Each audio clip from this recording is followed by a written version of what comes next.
Hi everybody, this is Ben Kemper, aka The Ultimate Rabbit. That's the name of my website. And I write a lot of movie reviews and been slowing down on that recently, kind of been hitting a brick wall. So I thought I'd try something a little bit different and do a video review of a recent movie release. And the movie release that we're going to be talking about is Ridley Scott's latest film, Napoleon. See, this is me trying to put on Napoleon's hat, the way Joaquin Phoenix does in the film. I don't have that kind of hat, so I just have this Prince of Darkness hat, which is good. This is one of the few hats that... Oh, you don't want to hear about that. Come on.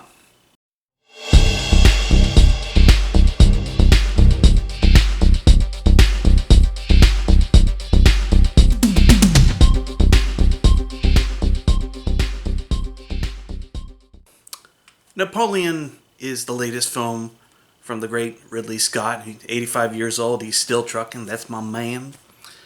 Trying to sound cool, but anyway. It's an epic historical drama and about Napoleon Bonaparte, who's the French leader who rose to power. He's kind of like, he's a lot like Tony Montana and Brian De Palma's Scarface. He came from nothing and conquered everything. Yeah, he's played here by Joaquin Phoenix, who also produced the film.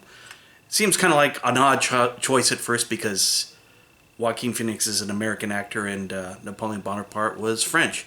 Probably would have made more sense to cast a French actor in the role, wouldn't you say? But hey, it's Joaquin Phoenix, who really is just one of the greatest actors and working in films today, and one who cannot possibly fake an emotion on camera. Further proof of that is all over the place, but especially in this past year's Beau is Afraid, which was the third film from Ari Aster.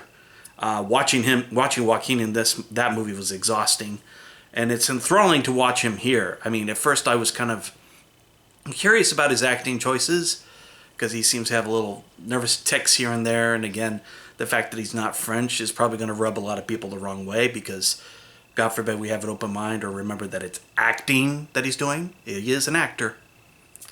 But anyway, the movie focuses on his reign. It's interesting. It starts off with the execution, the beheading, I should say, of Marie Antoinette. And it's quite brutal, as is much of the rest of the film. Marie Antoinette is played by Catherine Walker in a very short performance where she looks stoic, even as she knows she's going to her death. Well, it almost would have been cool to see Kirsten Dunst play Marie Antoinette in this film, since she played her in Sofia Coppola's film of the same name. Hey, it's like, you could be like telling everybody, hey, there's another cinematic universe we could exploit. Isn't that great? But no, it probably would have been distracting, wouldn't have made a lot of sense. But it's interesting, the movie starts off of that because witnessing this execution is Napoleon, who at that point was simply a soldier in the army.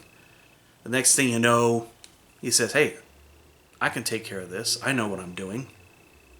And he does. And he does again, and he does again. But the real focus of the film is the relationship between him and his first wife, Josephine, who's played here by Vanessa Kirby. So Vanessa Kirby, she's done a number of things. She was on The Crown. In the Mission Impossible movies, Vanessa Kirby played the White Widow.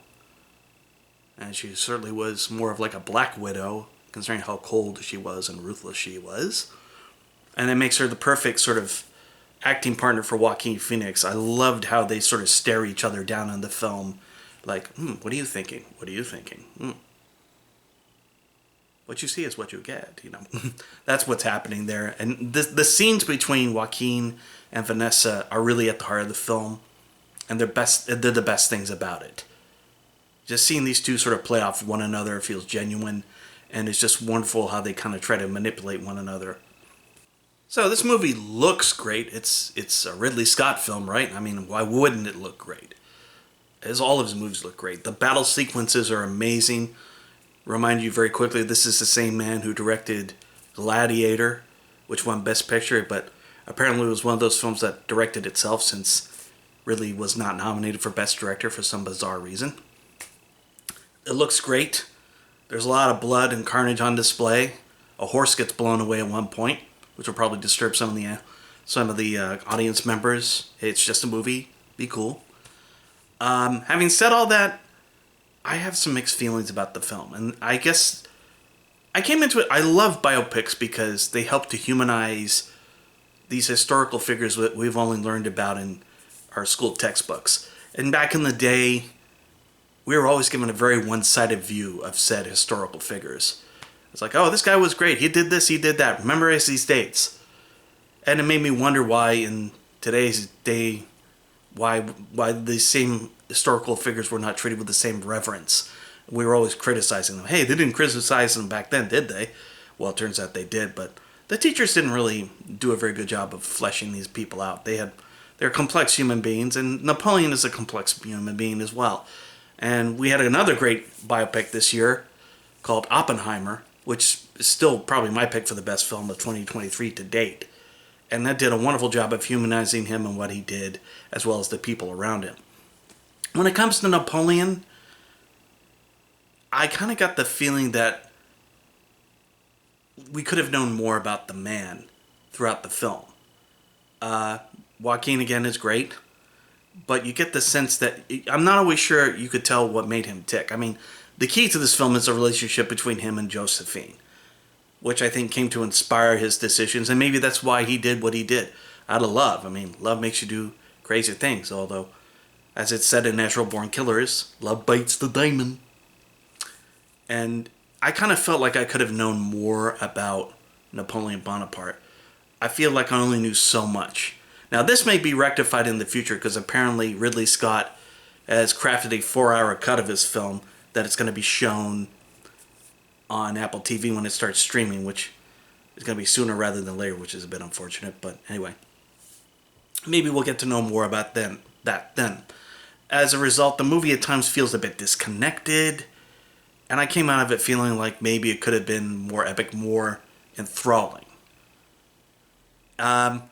Certainly not a bad film. I can't say that I don't recommend it because there's a lot to appreciate. You got to see it on the biggest screen possible. There's a number of great supporting performances in the film from like Dahar Rahim. I probably screwed that name up. Ben Miles. And also, let me see here. Rupert Everett, of all people. It feels like it's been forever since I've seen him in anything. And he plays Arthur Wellesley, Duke of Wellington. And, yeah. When it comes to the Duke of Wellington, he has Napoleon's number. So in all, this is tricky because there are times where I thought the film got a little bit tedious. It could have been a little bit deeper. But under the circumstances, there's a lot to appreciate here. So I'm going to cut this movie some slack. I'm going to give it 3 out of 4 stars. Again, really good movie. I look forward to Ridley Scott's extended cut of it. I think there's going to be more there. His movies sometimes they tend to benefit from a longer cut. That was certainly the case with movies like Kingdom of Heaven. And maybe this one will as well. Didn't love it, but really don't feel comfortable saying it's a bad film because it really isn't. Could have been deeper, but for what it is, it's still pretty enthralling. So, check it out. Please. So that's it for now. This is Ben Kenber inviting you to subscribe to this channel if you liked what you just saw. And I certainly hope you did. This is my first video review. And got a lot of other videos, a lot of other reviews I've done with people over the years. I hope you can take the time to check those out as well. And please remember, if you don't like the weather, move.